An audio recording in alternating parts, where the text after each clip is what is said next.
Hello दोस्तों, मैं पुनः आपके बीच। इसके पहले वाले वीडियो में मैंने आपको हेनरी के नियम के बारे में बताया था।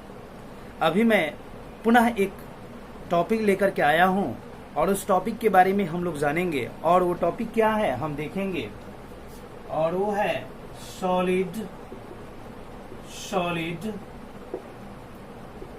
सॉल्यूशन, जिसे हम बोलते हैं ठोस का ठोस में विलयन, ठोस का ठोस में विलयन। ये आज हमें ये टॉपिक जानना है, समझना है। सॉलिड सॉल्यूशन, ठोस का ठोस में विलयन।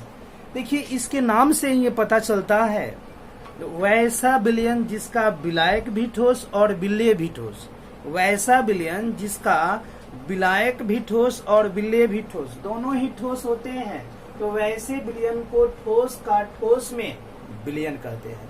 अब एग्जाम्पल के तौर पे यहाँ पे बाबू हम लेते हैं, तो यहाँ पे लेते हैं निकेल एवं कॉपर का विलयन। तो निकेल एवं कॉपर का अगर विलयन कहें तो निकेल भी हमारा सॉलिड होता है और कॉपर भी हमारा सॉलिड होता है। इसमें विलायक भी ठोस और विलेय भी ठोस में, और इनके मिलने से जो विलयन बना उसे हम बोलते हैं सॉलिड सॉल्यूशन, यानी ठोस का ठोस में विलयन। अब बात आती है जे निकेल की, यहाँ पे जान जाए बाबू, संरचना एफसीसी होती है, जिससे इनके कणों के मध्य कॉपर के कण आसानी से चले जाते हैं, उनके साथ मिल जाते हैं, जिससे क्या होता है, ठोस का ठोस में विलयन बनता है। अब जानना है ठोस का ठोस में विलयन दो प्रकार के होते हैं। पहला होता है जिसे बोलते हैं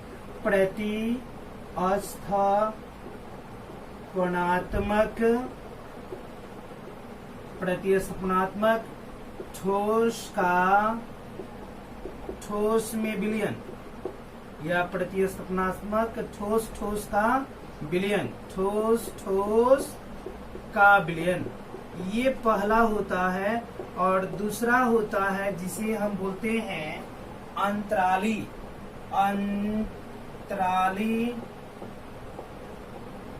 या अंतराकाशी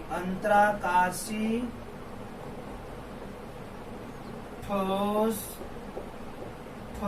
का विलयन, अंतराकाशी ठोस का विलयन। ये दो होते हैं, यानी ठोस के विलयन दो प्रकार के हो गए, प्रतिस्थापनात्मक ठोस का विलयन और दूसरा अंतराली या अंतराकाशी ठोस का विलयन। दोनों की अगर परिभाषा हमें देखना हो तो हम चित्र के माध्यम से अगर समझे तो काफी बेहतर तरीके से समझ सकते हैं। फिगर ड्रॉ करके समझे तो काफी बेहतर तरीके से समझ सकते हैं। ऐसे किताब में दी हुई बातों को अगर रट लेते हैं तो वो हमारे अंदर काफी दिनों तक नहीं रह सकते हैं। हम रट सकते हैं बल्कि समझ नहीं सकते हैं। इसके लिए अगर फिगर बना करके अपने दैनिक जीवन में उतार करके अगर समझा जाए तो ये काफी बेहतर तरीके से समझ में आएंगे। तो हम सबसे पहले विलयन, प्रतिस्थापनात्मक ठोस के विलयन के बारे में बताते हैं। यहाँ पे हम बताते हैं, देखेंगे, आप केयर करेंगे जो कैसे प्रतिस्थापनात्मक ठोस के विलयन को हम इंगित करते हैं, है ना। प्रतिस्थापनात्मक ठोस के विलयन को कैसे इंगित करते हैं, इसके बारे में आप थोड़ा सा केयर करेंगे और उसके बाद आप अच्छी तरीके से इसको समझेंगे। हमने यहाँ पे प्रतिस्थापनात्मक ठोस के विलयन को समझाने के लिए चित्र बनाया।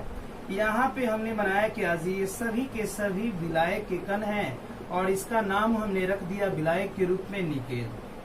विलायक के रूप में निकेल, क्योंकि इसमें विलेय भी ठोस है और विलायक भी क्या है, ठोस है।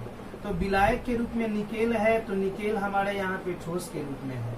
ये निकेल के कण हो गए, और निकेल के कण में मैंने ऊपर आपको एग्जाम्पल दिया था। तो यहाँ पे अगर लेते हैं, अगर हमारा विलायक क्या है, तो अगर विलायक के रूप में अगर हम लेते हैं निकेल, विलेय अगर ले लेते हैं कॉपर, विलेय के रूप में हम क्या लिए, कॉपर ले लेते हैं। अब इसकी परिभाषा को हम क्रिएट करते हैं, वैसा विलयन जिसमें विलेय के कण विलायक के कणों को प्रतिस्थापित कर देते हैं। विलायक के कणों को अगर प्रतिस्थापित कर देते हैं और इनके साथ मिलकर के जो विलयन बनाते हैं उसे प्रतिस्थापनात्मक ठोस ठोस का विलयन कहते हैं। वैसा विलयन जिसमें विलायक के कणों को विलेय के कण प्रतिस्थापित करके जिस विलयन का निर्माण करे उसे प्रतिस्थापनात्मक ठोस ठोस का विलयन कहते हैं। एक बार और सुन लें आप। वैसा विलयन जिसमें विलेय के कण विलायक के कणों को प्रतिस्थापित करके जिस विलयन का निर्माण करे उसे हम प्रतिस्थापनात्मक ठोस ठोस का विलयन कहते हैं। जैसे में आपको मिलता है, एग्जाम्पल के तौर पे मैं यहाँ पे बता दूं, निकेल एवं कॉपर का विलयन, वही एग्जाम्पल निकेल एवं कॉपर का विलयन। यहाँ पे कॉपर हमारा क्या है, कॉपर हमारा विलेय है और निकेल हमारा विलायक है। निकेल के कणों को प्रतिस्थापित करता है कौन, कॉपर, और वो विलयन बना देता है। इसे हम बोलते हैं प्रतिस्थापनात्मक ठोस ठोस का विलयन। अब बात आती है दूसरे क्वेश्चन पे जिसे बोलते हैं अंतराली या अंतराकाशी ठोस ठोस का विलयन। इसके लिए भी हम एक चित्र यहाँ पे बनाना शुरू करते हैं और ये चित्र आपके सामने है। ये कैसे बनता है और इस चित्र के माध्यम से हम आसानी से अंतराली या अंतराकाशी ठोस ठोस के विलयन को समझ पाएंगे और इसको क्लियरफाई कर पाएंगे, इसकी परिभाषा को निकाल पाएंगे। अगर इसमें हम विलायक को पुनः विलायक को अगर निकेल ही मानते हैं, विलायक को निकेल मानते हैं, लेकिन यहाँ पे विलेय को थोड़ा सा चेंज करते हैं। विलेय को अगर हम कार्बन मान लेते हैं तो विलेय के कण काफी छोटे होते हैं, विलेय के कण काफी छोटे होते हैं। ये सभी निकेल के कण हैं और निकेल हमारा क्या है, विलायक है।